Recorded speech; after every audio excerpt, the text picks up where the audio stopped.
Tout-Puissant, Père éternel, Dieu de gloire, nous te sommes très infiniment reconnaissants pour ta grâce qui nous réunit à tes pieds ce soir.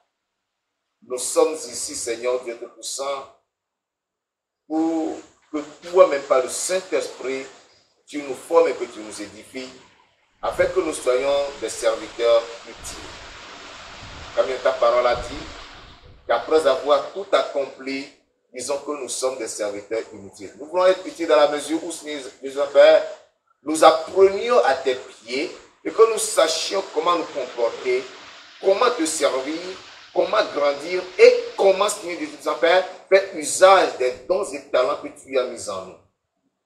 Aide chacun de nous, Seigneur Dieu Tout-Puissant, à s'accrocher à ta parole, à dépendre de tes enseignements, pour son développement spirituel, que personne ne soit plus au même niveau, mais que Père, nous puissions croître dans la grâce, croître dans le service, croître dans le ministère, croître, Papa, dans l'appel que tu nous as adressé, afin que, Seigneur Dieu, nous accomplissions ton œuvre selon que toi-même tu le veux pour nous.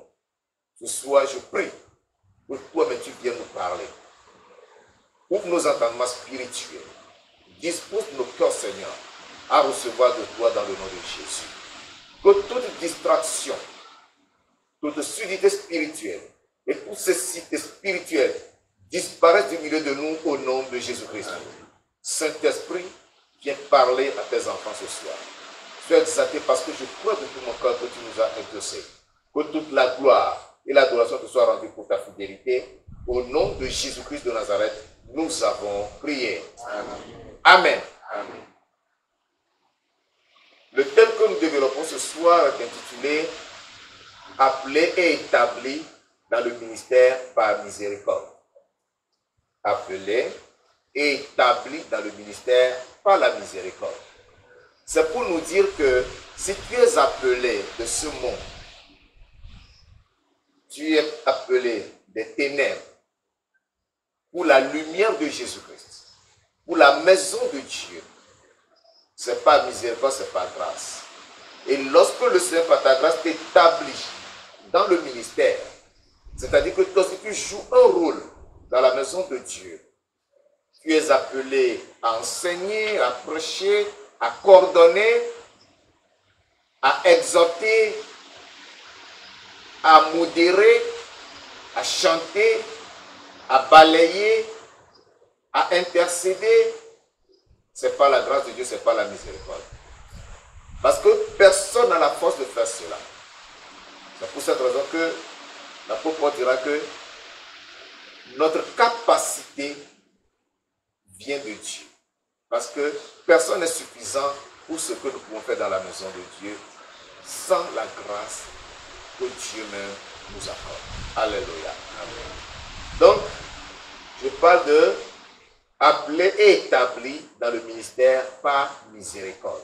Nous n'avons aucun mérite d'être appelés serviteurs de Dieu ou disciples du Seigneur ou ouvriers dans la vie du Seigneur. Personne n'a aucun mérite. Ce n'est que par miséricorde. Voyons 1 Timothée, chapitre 1, du verset 12 au verset 20. 1 Timothée, chapitre 1, du verset 12 au verset 20. Il est écrit: je rends grâce à celui qui m'a fortifié, à Jésus-Christ notre Seigneur, de ce qu'il m'a jugé fidèle, en m'établissant dans le ministère, moi qui étais auparavant un blasphémateur, un persécuteur, un homme violent. Mais j'ai obtenu miséricorde, parce que j'agissais par ignorance dans l'incrédulité. Et la grâce de notre Seigneur a surabondé avec la foi et la charité qui est en Jésus-Christ. C'est une parole certaine et entièrement digne d'être reçue, que Jésus-Christ est venu dans le monde pour sauver les pécheurs, dont je suis le premier. Mais j'ai obtenu miséricorde, afin que Jésus-Christ vit et fit voir en moi le premier toute sa longanimité, pour que je servisse d'exemple à ceux qui croiraient en lui pour la vie éternelle. Au roi des siècles, immortel, invisible, sur Dieu, soit honneur et gloire au siècle des siècles. Amen. Verset 18. Le commandement que Dieu t'adresse, Timothée, mon enfant, selon les prophéties faites précédemment à ton sujet, c'est que d'après elles, tu combattes le bon combat, en gardant la foi et une bonne conscience. Cette conscience, quelques-uns l'ont perdue, et ils ont fait naufrage par rapport à la foi. De ce nombre sont Hyménée et Alexandre, que j'ai livrés à Satan, afin qu'ils apprennent à ne pas blasphémer. Alléluia. Amen. Vous voyez, le verset 19 dit quelque chose de très important. Cette conscience, quelques-uns l'ont perdue. Ils ont fait naufrage par rapport à la foi. Ta conscience chrétienne, ta conscience de serviteur de Dieu, ta conscience de disciple de Christ ou d'ouvrier dans la vie du Seigneur ne sera aiguisée que lorsque tu écoutes la parole, tu reçois la formation, ton esprit est ouvert à ce que tu écoutes et ton cœur est disposé à le recevoir et à le pratiquer. Si ceux-ci ont fait naufrage par rapport à la foi, c'est qu'ils ont bouché leurs oreilles et fermé leur cœur à la parole de Dieu. Et la parole de Dieu n'avait plus aucun effet sur leur vie. C'est pour cela que nous devons être vraiment disposés. L'apôtre Paul nous fait comprendre, dès le début de notre passage, c'est-à-dire du verset 12 au verset 14, il rend grâce à celui qui l'a fortifié, à Jésus-Christ notre Seigneur, de ce qu'il l'a jugé fidèle, en l'établissant dans le ministère. Lui, qui autrefois était un blasphémateur, un persécuteur, un homme violent. Mais à cause de la miséricorde, Dieu l'a choisi. Parce que Dieu savait qu'il agissait par ignorance dans l'incrédulité. Et c'est ce que chacun de nous était. Mes frères bien-aimés, il faut que nous fassions une rétrospective. Essayons de regarder un peu notre vie d'avant par rapport à notre vie actuelle depuis le jour où nous avons accepté Christ en abandonnant le péché, le monde et ça. Il y a une différence. Mais permets que je te dise que si toi tu n'arrives pas à faire la différence entre la vie que tu menais avant de venir à l'église, c'est que tu es là en tant que serviteur, en tant que disciple, en tant qu'ouvrier, mais sans la nouvelle naissance. Or, il faut être né de nouveau avant de s'engager dans le ministère. Alléluia. Il faut que tu sois sauvé. L'appel au salut précède l'appel au ministère. L'apôtre Paul nous fait comprendre sa vie d'avant, son appel, ou sa rencontre avec le Seigneur. Il était quoi? Un blasphémateur, un persécuteur, un homme violent. Ce qui voudra dire que, arrivé en Christ, il ne blasphème plus, il ne persécute plus, il ne violente plus les gens. Sa vie a complètement changé et il pouvait dire avec assurance qu'en Christ, je suis devenu une nouvelle créature.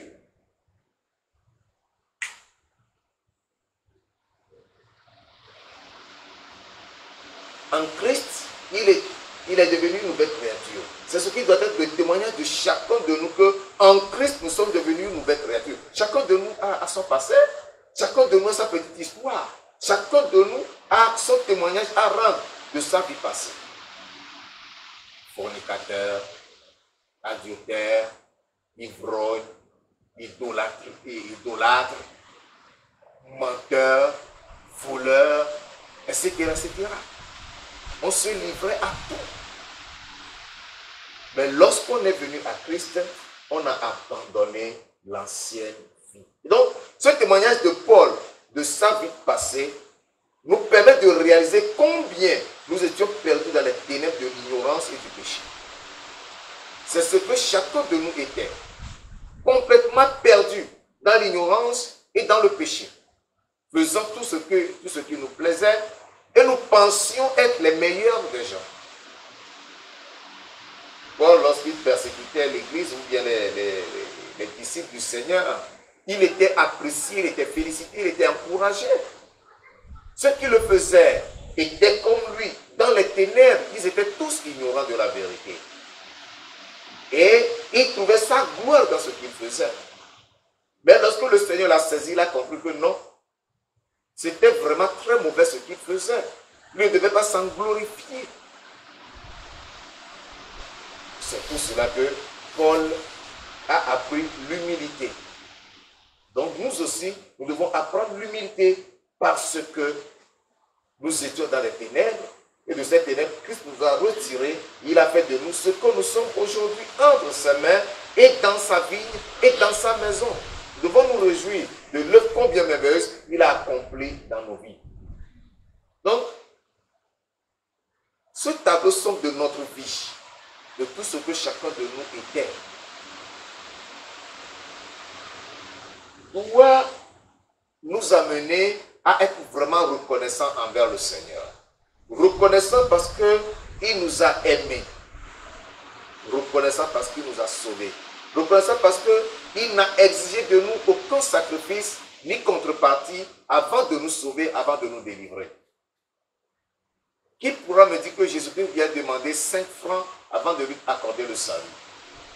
Pas du tout. Qu'est-ce qu'il t'a demandé? Il a demandé seulement de croire en lui, de croire qu'il est venu mourir à la croix. Il a été enseveli, il est ressuscité afin que toi tu sois sauvé. Il t'a demandé de croire seulement qu'il est né, Dieu né d'une vierge. Et c'est à cause de toi qu'il est venu dans ce monde. Il t'a demandé de croire que tes péchés que tu confessais étaient pardonnés sans aucune condition. C'est tout ce qu'il a demandé de toi. Tu l'as fait, tu as cru. Et tu es sauvé, et tu es ce que tu es aujourd'hui, étant devenu une nouvelle créature en Christ. Que Dieu soit loué si réellement tu es une nouvelle créature. Donc, nous devons être reconnaissants pour cette œuvre combien grande et merveilleuse que le Seigneur a accomplie dans nos vies, lorsque nous considérons le tableau somme de notre passé. Et nous devons le servir avec zèle et enthousiasme. C'est-à-dire que nous ne devons pas faire l'œuvre de Dieu avec lâcheté. Non. Ce qui nous est demandé de faire, quelles que soient nos faiblesses, nos manquements, nos insuffisances, remettons-nous simplement à la grâce de Dieu pour que la grâce nous soutienne, pour que la grâce nous fortifie, pour que la grâce nous encourage à faire cette œuvre-là. Alléluia. C'est pour dire qu'aucun de nous n'est suffisant pour ce à quoi nous sommes appelés. Quelle capacité j'ai? Quelle force j'ai? Qu'est-ce que je possède? Qu'est-ce que je peux faire si ce n'est la grâce de Dieu? C'est la grâce de Dieu qui me permet de me tenir devant le peuple de Dieu pour enseigner, pour révéler sa parole. Ce n'est pas par mon intelligence. Ce n'est pas parce que je sais parler le français. Ce n'est pas parce que je sais lire. Ce n'est pas parce que j'ai fait l'école. Non. Même celui qui n'a jamais fait l'école peut faire ce que je suis en train de faire si il a reçu la grâce de Dieu et que l'Esprit de Dieu repose sur lui. Alléluia. Donc c'est la grâce de Dieu qui accomplit tout en nous. Nul n'a le mérite de s'appeler serviteur de Dieu. Mais la grâce et la miséricorde de Dieu nous y qualifient. Alléluia. Il n'y a que la grâce et la miséricorde. C'est pourquoi je vais développer 3 points rapidement. Premièrement, l'appel des indignes impies au service du Seigneur. L'appel des indignes impies au service du Seigneur. Deuxièmement, je parlerai du salut des pécheurs, le but ultime de la venue de Christ. Le salut des pécheurs, le but ultime de la venue de Christ. C'est-à-dire que Christ est venu dans le but de sauver les pécheurs. Il n'est pas venu chercher les saints, les justes. Il est venu chercher les pécheurs afin de les sauver. Enfin, l'ordre de combattre le bon combat de la foi. Il nous a donné le mandat ou l'ordre de combattre le bon combat de la foi. Je reviens au premier point. L'appel des indignes impies au service du Seigneur. L'appel des indignes impies au service du Seigneur. C'est-à-dire qu'un impie, c'est-à-dire un pécheur, celui-là qui ne craint pas Dieu, celui qui obéit à sa chair, celui qui obéit au monde, celui qui obéit au diable, est indigne devant Dieu. il n'est pas dit, il n'est pas qualifié pour servir le Seigneur. Lisons le texte du verset 12 au verset 14. 1 Timothée chapitre 1, verset 12 à 14. Je rends grâce à celui qui m'a fortifié, à Jésus-Christ notre Seigneur, de ce qu'il m'a jugé fidèle, en m'établissant dans le ministère. Moi qui étais auparavant un blasphémateur, un persécuteur, un homme violent. Mais j'ai obtenu miséricorde, parce que j'agissais par ignorance dans l'incrédulité. Et la grâce de notre Seigneur a surabondé avec la foi et la charité qui est en Jésus-Christ. Amen. Amen. Amen. Amen. Voilà. Paul a eu l'humilité de reconnaître qu'il n'était pas digne d'être appelé apôtre ou serviteur de Dieu. Il a eu cette humilité. Toi aussi, il faut que tu aies cette humilité de reconnaître que tu n'es pas digne d'être appelé enfant de Dieu ou serviteur de Jésus-Christ. Ce n'est que par la miséricorde et la grâce de Dieu que tu l'es devenu. C'est de cette manière que tout serviteur doit se juger. C'est-à-dire que tu dois toujours te regarder comme un indigne. Mais la grâce t'a rendu capable. La grâce t'a qualifié. Alléluia. Est-ce que quelqu'un de nous est capable de devenir chrétien sans la grâce de Dieu? Y a-t-il un homme sur terre qui puisse dire que moi je vais servir Dieu sans la grâce de Dieu? Aujourd'hui, nous remarquons beaucoup de déviance dans l'église, dans le ministère, dans la vie des serviteurs de Dieu. La question est de savoir si réellement ceux qui font de telles choses de façon à jeter du discrédit, de l'opprobre, de la honte sur l'église de Jésus-Christ ont réellement rencontré Jésus-Christ. Parce que lorsque nous voyons dans la Bible, tous les apôtres qui ont été avec le Seigneur et tous ceux qui étaient avec lui, étaient dans son œuvre après son départ, ne s'est comporté comme ce que nous voyons aujourd'hui. Quel est cet apôtre qui a eu à commettre des choses abominables? Comme par exemple aujourd'hui un pasteur ou un apôtre ou un évêque ou un bishop, etc. selon les gros titres qu'il porte, à commettre l'impudicité avec une fidèle, avec un membre de son église, ou avec quelqu'un qui est allé pour la prière, ou quelqu'un qui est allé pour le conseil, etc. Quel est l'apôtre qui a commis de telles choses? C'est-à-dire que les apôtres qui ont été avant nous ont réellement rencontré le Seigneur et ils ont connu la grâce de Dieu. À cause de cela, toute passion charnelle était enterrée. Ils ont appris ce qu'on appelle le dépouillement de la chair. Ils ont dépouillé la chair. C'est-à-dire, ils ont su enlever de la chair tout ce qui peut l'inciter à désirer le mal, à désirer le péché. Alléluia. Amen. Mais aujourd'hui, ce n'est pas le cas. Nous savons que l'argent peut tout, l'argent répond à tout. Sans l'argent, le ministère ne peut pas avancer. Ce n'est pas pour autant que l'argent soit la priorité du serviteur de Dieu. L'argent n'est pas la priorité. C'est le salut des âmes la priorité. C'est la délivrance des âmes la priorité. C'est la sanctification des âmes, c'est la préparation des âmes pour le royaume éternel qui est la priorité. Ce n'est pas l'argent. Mais aujourd'hui, ce qui éloigne les chrétiens ou les serviteurs de Dieu de leur appel ou de leur engagement, reste à savoir s'ils sont vraiment appelés.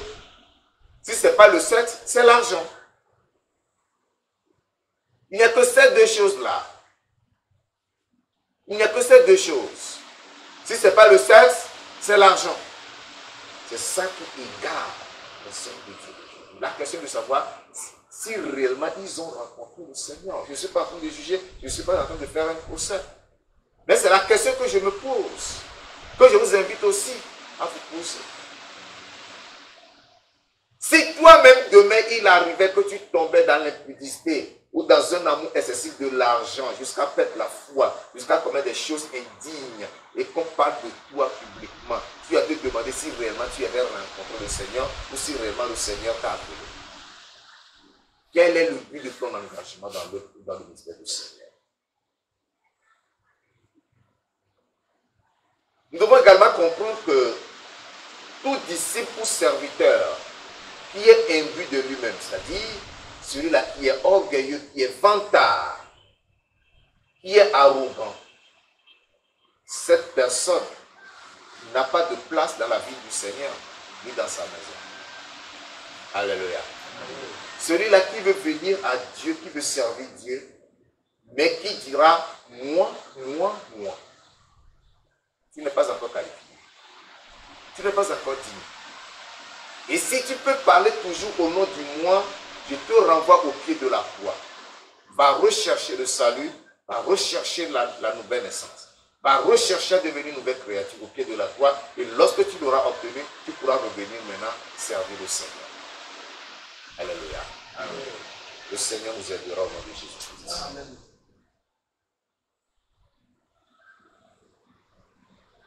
Tous ceux qui, par des comportements déviants, sont déchus de la grâce, doivent savoir qu'ils ne sont pas au service de Dieu, mais ils sont à leur propre service. Alléluia. Alléluia. Amen. Ce que je voudrais dire, c'est que si réellement tu sers Dieu, tu dois comprendre que ce n'est pas grâce que tu le fais et tu dois tout faire pour que cette grâce ne te quitte pas. Mais si tu as des comportements ou des attitudes qui t'arrachent la grâce, c'est que tu fais le service pour toi-même. Je ne sais pas si je me fais comprendre. Mais le Seigneur nous aidera au nom de Jésus. Amen. Amen. Voyons 1 Samuel.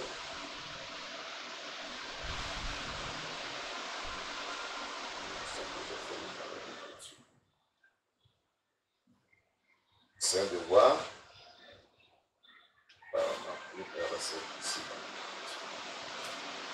1 Samuel.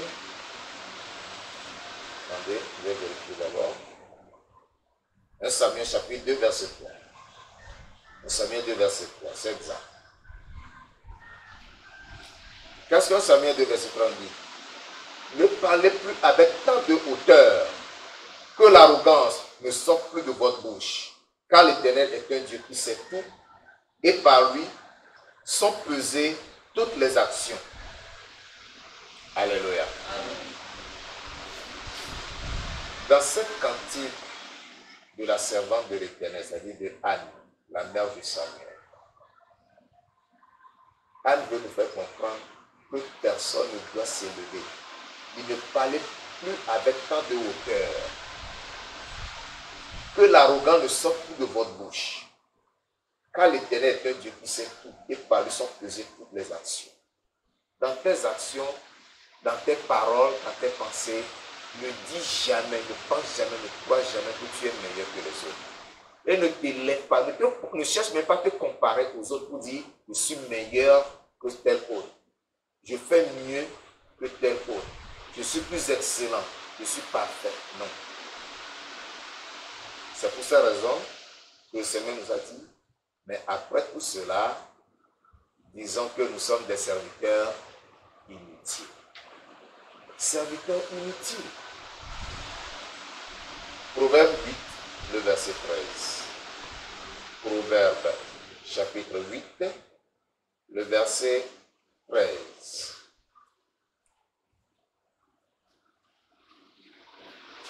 Proverbe 8, verset 13. La crainte de l'Éternel, c'est la haine du mal. Écoutez ce qui m'intéresse. L'arrogance et l'orgueil, la voix du mal. Et la bouche perverse, voilà ce que je hais. L'arrogance et l'orgueil, la voix du mal. L'arrogance et l'orgueil nous conduisent dans le péché. C'est l'orgueil et l'arrogance qui feront que tu vas mépriser les autres. Qui vont te pousser à ne pas reconnaître les autres, à ne pas reconnaître l'importance des autres, à ne pas reconnaître le rôle des autres. Tu vas mépriser les autres. Tu vas te lever au-dessus d'eux. Tu vas leur parler avec arrogance, avec un manque de respect total, avec du mépris.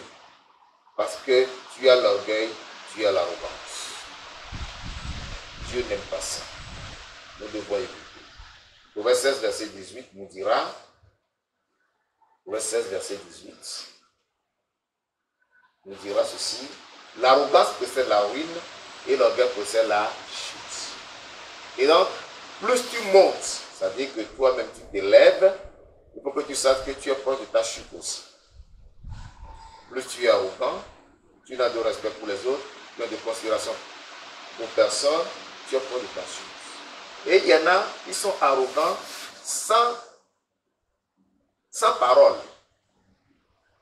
Tu verras seulement dans leur attitude, dans leur comportement, de l'arrogance et de l'orgueil. Ils ne parlent pas. Ils agissent, ils posent les actes seulement. Mais tu vas découvrir que Dieu nous aide à être humbles dans tout ce que nous faisons pour que le Seigneur même nous élève. Alléluia. C'est Dieu qui élève. C'est toi qui t'élève là. C'est que tu es proche de ta chute. Le Seigneur nous aidera. Alléluia. Et donc ça, c'est des gens indignes, incapables que Dieu appelle. Et donc, lorsque tu es indigne, tu te reconnais ainsi, et que Dieu t'a appelé, reconnais que ce n'est pas la grâce de Dieu que tu es appelé, et donc l'orgueil et l'arrogance ne doivent pas se trouver dans ta vie, parce que tu n'as été capable de rien par toi-même. Alléluia. Amen. Et c'est pour cette raison que Christ est venu afin de sauver ces impies, ces indignes que nous sommes. Deuxième point, le salut des pécheurs, le but ultime de la venue de Christ. Christ est venu une première fois dans le monde avec le but de nous sauver, de sauver les pécheurs. Comme Paul l'a dit, il est venu sauver les pécheurs dont il est le premier. 1 Timothée chapitre 1, nous avons cette fois-ci du verset 15 au verset 17. 1 Timothée chapitre 1, du verset 15 au verset 17.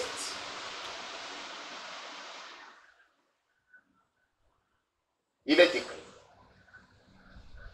c'est une parole certaine et entièrement digne d'être reçue, que Jésus-Christ est venu dans le monde pour sauver les pécheurs dont je suis le premier. L'apôtre Paul dit qu'il est le premier de tous les pécheurs. Gloire à Dieu. C'est la preuve qu'il reconnaît réellement qu'il était un pécheur et que si Dieu le prenait vivant pour le jeter dans le feu de l'enfer, Dieu avait toutes les raisons. Alléluia. C'est pour cela qu'il pouvait dire que Jésus-Christ est venu dans le monde pour sauver les pécheurs, dont lui, Paul, il est le premier. Parce qu'il était persécuteur, blasphémateur et un homme violent. Verset 16. Mais j'ai obtenu miséricorde, afin que Jésus-Christ puisse voir en moi le premier toute sa longanimité, c'est-à-dire la patience de Dieu à supporter nos péchés, à supporter nos faiblesses, à supporter nos fautes. C'est ça qu'on appelle la longanimité. Toi-même, tu dois te porter à te pardonner, à te supporter. Et Dieu a été porté à pardonner nos péchés, à pardonner nos crimes, tout comme il a fait à l'apôtre Paul aussi. C'est pourquoi il a dit qu'il est le premier des pécheurs que Jésus-Christ est venu sauver. Parce qu'il reconnaît que vraiment Dieu a usé de longanimité envers lui. Pour que je servisse d'exemple à ceux qui croiraient en lui pour la vie éternelle. Verset 17. Au roi des siècles, immortel, invisible, seul Dieu, soit honneur et gloire au siècle des siècles. Amen. Alléluia. Ce que nous dit Paul ici, c'est que Jésus-Christ n'est pas venu pour ceux qui se portent bien, mais pour les pécheurs afin de les sauver. Et dans les évangiles, cela nous a été clairement annoncé dans Jean chapitre 3, verset 16, que vous connaissez bien, que vous récitez si facilement, mais au lieu que je le récite, je vais nous le lire. Car Dieu a tant aimé le monde. Dieu a tant aimé le monde. Il a tellement aimé les humains, sans distinction de race, de nationalité, de rang social, sans distinction du niveau d'instruction, sans distinction de la famille dont on est issu. Il a tant aimé le monde qu'il a donné son Fils unique, afin que quiconque croit en lui ne périsse point. Quiconque, n'importe qui, blanc, jaune, rouge, noir, quiconque, n'importe qui, toute personne, quiconque, n'importe qui croit en lui ne périsse point, mais qu'il ait la vie éternelle. Alléluia. Tu dois faire partie de ceux qui comptent. Il est venu pour sauver quiconque. Il est venu pour délivrer quiconque. Il est venu pour libérer quiconque. Actes des Apôtres chapitre 17, le verset 3. Actes 17, le verset 3. Actes 17, le verset 3. Expliquant et établissant que Christ devait souffrir et ressusciter des morts. Et Jésus que je vous annonce, disait-il, c'est lui le Christ. C'est-à-dire, Jésus est le Messie. Le Messie, celui qui vient nous sauver. C'est-à-dire que Paul a enseigné, il a prêché, il a démontré que Christ devait souffrir et ressusciter. Pour qui? Pour des pécheurs. Donc, c'est pour nous faire comprendre qu'il est venu chercher et sauver ceux qui étaient perdus. Alléluia. C'est ça le message. C'est ça le message. Luc 19, le verset 10. Luc 19, le verset 10. Excusez-moi. Luc 19. Il dit, car le Fils de l'homme est venu chercher et sauver ceux qui étaient perdus. Alléluia. Donc Jésus-Christ est venu pour sauver les perdus que nous sommes. Tous ceux qui dans le monde aujourd'hui ne connaissent pas Christ sont des perdus. Et c'est pour eux que Christ est venu afin de les sauver de leur perdition et de leur donner la vie éternelle. Romains chapitre 5, versets 6 à 11. Romains 5, 6 à 11. Je lis. Car lorsque nous étions encore sans force, Christ au temps marqué est mort pour des impies. À peine mourrait-on pour un juste. Quelqu'un peut-être mourrait-il pour un homme de bien. Mais Dieu prouve son amour envers nous. Parce que lorsque nous étions encore des pécheurs, Christ est mort pour nous. À plus forte raison donc, maintenant que nous sommes justifiés par son sang, serons-nous sauvés par lui de la colère. Car si lorsque nous étions ennemis, nous avons été réconciliés avec Dieu par la mort de son Fils, à plus forte raison, étant réconciliés, serons-nous sauvés par sa vie. Et non seulement cela, mais encore, nous nous glorifions en Dieu par notre Seigneur Jésus-Christ, par qui maintenant nous avons obtenu la réconciliation. Alléluia. Jésus-Christ est venu, il n'a rien attendu de nous. Mais lorsque nous étions encore dans nos bourbiers de péché, d'égarement, de perdition, d'aveuglement et d'ignorance, lui, il s'est livré pour nous, afin qu'à travers sa mort, à travers son sang versé, nous soyons sauvés et réconciliés avec Dieu. Parce que le péché nous sépare de Dieu. Mais Christ est venu briser ce mur de séparation afin que nous soyons réconciliés avec Dieu. C'est pour cela que nous sommes devenus en Christ des enfants de Dieu. Alléluia. Et c'est ce que nous devons savoir. Le but de la venue de Christ, ce n'est pas pour rendre les gens riches.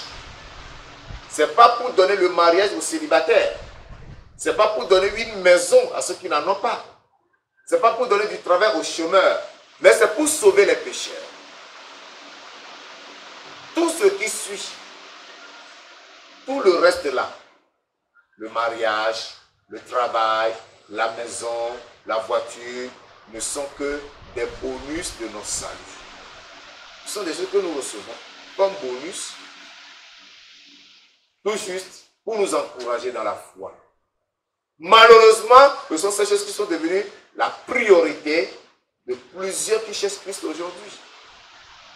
En cela, tu ne pourras pas trouver Christ.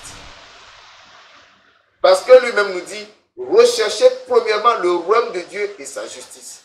Et toutes ces choses nous seront données par-dessus. Mais, toi tu vas chercher le surplus sans chercher le fondamental. Tu ne pourras pas réussir à avoir une bonne communion avec le Seigneur. Que le Seigneur nous aide à avoir une parfaite compréhension de ces choses, afin que nous sachions que nous sommes venus à Christ, c'est pour le salut. Et c'est ce salut qui nous qualifie pour le service et non le service qui nous qualifie pour le salut. Comprenons ça. Si tu sais que c'est le salut qui te qualifie pour le service, alors tu seras toujours humble dans le service pour conserver ton salut. Nous allons terminer. L'ordre ou le mandat de combattre le bon combat de la foi. L'ordre ou le mandat de combattre le bon combat de la foi. 1 Timothée chapitre 1, verset 18 à 20. Le commandement que je t'adresse, Timothée, mon enfant, selon les prophéties faites précédemment à ton sujet, c'est que d'après elles, tu combattes le bon combat en gardant la foi et une bonne conscience. Cette conscience, quelques-uns l'ont perdue et ils ont fait naufrage par rapport à la foi. De ce nom sont Hyménée et Alexandre que j'ai livré à Satan afin qu'ils apprennent à ne pas blasphémer. Ici, l'apôtre exhorte son enfant spirituel Timothée, qui était pasteur, à combattre le bon combat. Parce qu'il y a des mauvais combats. Donc que tu vas combattre pour la chair, tu vas combattre pour les choses du monde, c'est dans un mauvais combat que tu t'es engagé. Donc que tu vas combattre pour la fausse prophétie, les fausses visions, les fausses révélations, c'est un mauvais combat. Donc que tu vas combattre pour la richesse avant le salut, eh bien c'est un mauvais combat. Mais il les autres à combattre le bon combat de la foi. Nous devons comprendre que tout chrétien est appelé à combattre le bon combat. Mais le combat devient plus acharné lorsque nous nous engageons dans le service du Seigneur. Là où tu es, ton combat est devenu plus acharné, plus difficile, plus dur, plus coriace. Parce que tu as plus de décision pour le Seigneur. Alléluia. Amen. Alléluia. Amen. Nous devons comprendre cela.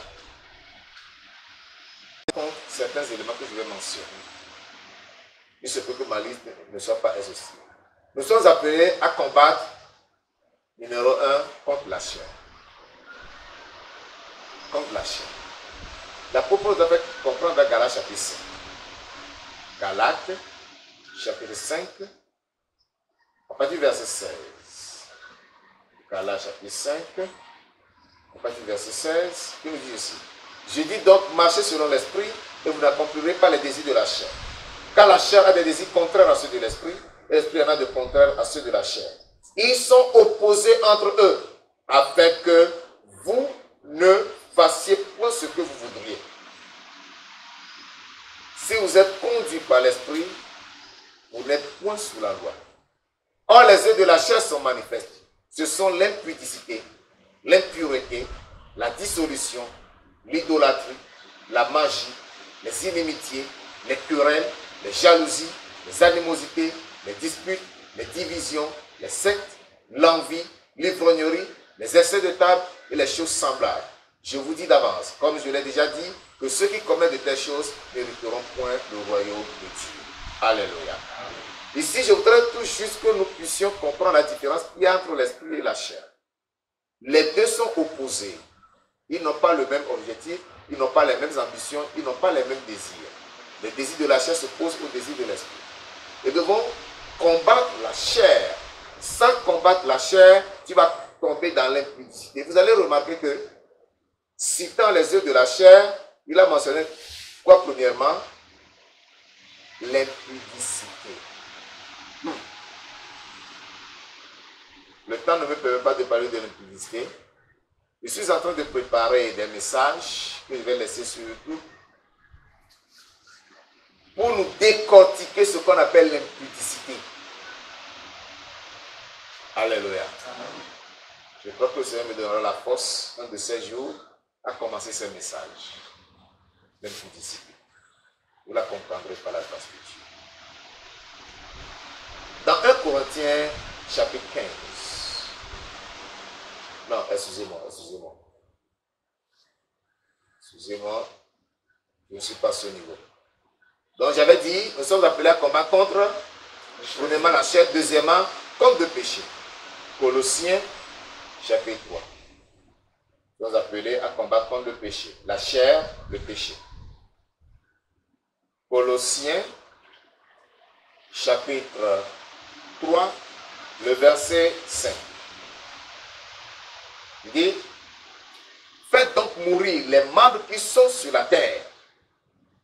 L'impudicité. Vous voyez que l'impudicité n'est pas venue en première position. C'est le péché le plus odieux, le plus abominable aux yeux de Dieu. Dieu n'aime pas ça.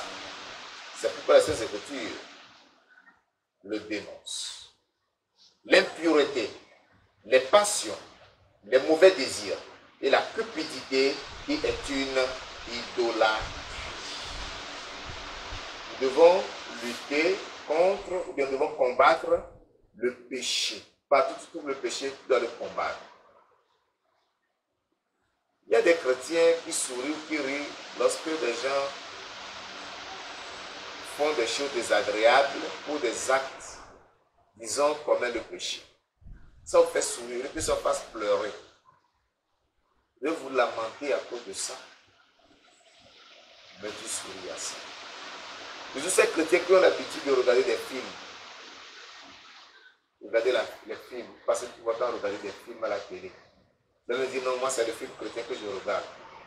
Tous ces films sont chargés de péché, vous les voyez, et vous riez, vous applaudissez, et vous appréciez. Attention. Attention. Nous devons combattre contre le monde. Troisièmement, combattre contre le monde. Nous devons combattre contre le monde parce que nous sommes dans le monde, mais nous ne sommes pas du monde. Et Jésus-Christ a prié pour cela. Jean 17, le verset 14. Jean 17, le verset 14. Je leur ai donné ta parole et le monde les a haïs parce qu'ils ne sont pas du monde comme moi je ne suis pas du monde. Verset 16. Ils ne sont pas du monde comme moi je ne suis pas du monde. Vous comprenez? Ils ne sont pas du monde.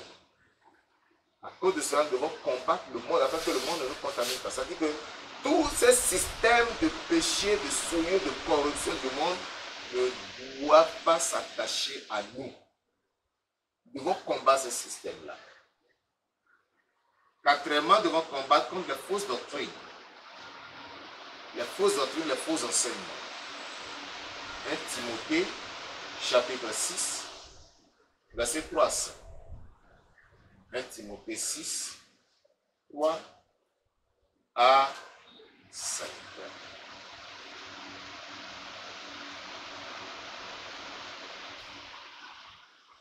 Si quelqu'un enseigne des fausses doctrines et ne s'attache pas aux saines paroles de notre Seigneur Jésus-Christ et à la doctrine qui est selon la piété, il est enflé d'orgueil. Il ne sait rien. Il a la maladie des questions oiseuses et des disputes de mots, d'où naissent l'envie, les querelles, les calomnies, les mauvais soupçons, les vaines discussions d'hommes corrompus d'entendement, privés de la vérité et croyant que la piété est une source de gain. C'est en effet une source de gain que la piété avec le contentement. Je m'arrête là. Alléluia. Nous devons combattre la fausse doctrine. Comme Paul l'enseigne. Si quelqu'un enseigne la fausse doctrine, et puis cette personne n'a pas connu la vérité, cette personne est enflée d'orgueil. Il ne sait rien la connaître. Et toi, tu ne dois pas enseigner la fausse doctrine. Tu dois rester dans la vérité. Qu'est-ce qui est écrit dans la Bible? Qu'est-ce que la Bible enseigne? C'est ça que tu dois enseigner. C'est ça la vérité. 2 Timothée chapitre 2. 2 Timothée chapitre 2, verset 16 à 18. Évite les discours vains et profanes, car ceux qui les tiennent avanceront toujours plus dans l'impiété. Et leur parole rongera comme la gangrène. De ceux dont sont Hyménée et Philette, qui se sont détournés de la vérité, disant que la résurrection est déjà arrivée et qui renversent la foi de quelques-uns. Vous voyez le faux enseignement où la résurrection est déjà arrivée. C'est comme docteur enseigne aujourd'hui que l'enlèvement a déjà eu lieu. On attend seulement la grande tribulation. Hein? Fausse doctrine. Non! Tu es chrétien, tu peux avoir une copine. Ça, c'est pas interdit, c'est pas le péché. Parce que c'est la seule, donc c'est pas le péché. Le péché, c'est lorsque tu en as plus d'une. C'est-à-dire que 1, 2, 3, quand tu en as 2, 3, etc., c'est là où c'est péché. Mais c'est une seule, c'est pas péché. Ça, c'est la fausse doctrine. Hein? Que tout le monde reste dans l'état où il était quand il a été appelé. Donc tu viens dans l'église, tu dis que tu viens à Christ et tu viens avec la copine. Pour servir Dieu. Ce sont des enseignements pour combattre. Nous devons, dans notre combat, combattre aussi contre les faux frères. Nous avons des faux frères. Ils ne sont pas sérieux. Ils ont l'apparence de la piété. Mais en fait, ce sont des loups vêtus de peau d'agneau. On doit leur accorder aucune chance. 2 Corinthiens chapitre 11, le verset 26. 2 Corinthiens 11, verset 26. Nous allons voir l'expérience de Paul. Fréquemment en voyage, j'ai été empéri sur les fleuves. Empéri de la part des brigands, empéri de la part de ceux de ma nation, empéri de la part des païens, en péril dans les villes, en péril dans les déserts, en péril sur la mer, en péril parmi les faux frères. En péril parmi les faux frères.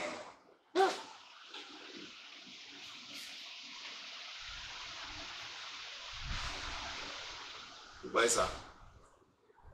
En péril parmi les faux frères. Donc il y a des faux frères. Dans l'église, il y a des faux frères. Paul en a été victime. Ce sont des gens qui poussent du zèle, des gens qui sont prêts à tout faire, mais leur intention est autre. Ils sont des prêtres. Ils ont leur objectif. Ils ont une vie cachée que vous ne connaissez pas. Ils vous présentent seulement l'apparence. Nous devons combattre contre ces faux frères. Et le dernier ennemi de notre combat, ce sont les esprits maléfiques. Combattre contre les esprits maléfiques. Jésus-Christ a dit, dans Luc 10, verset 19, « Voici, je vous ai donné le pouvoir de marcher sur les serpents et les scorpions, et sur toute la puissance de l'ennemi, et rien ne pourra vous nuire. » Alléluia. Alléluia. Alléluia. Le pouvoir de marcher sur les serpents et les scorpions. Donc, nous avons le pouvoir pour combattre ces esprits maléfiques. Jacques, chapitre 4, au verset 7. Jacques 4, le verset 7 dit ceci.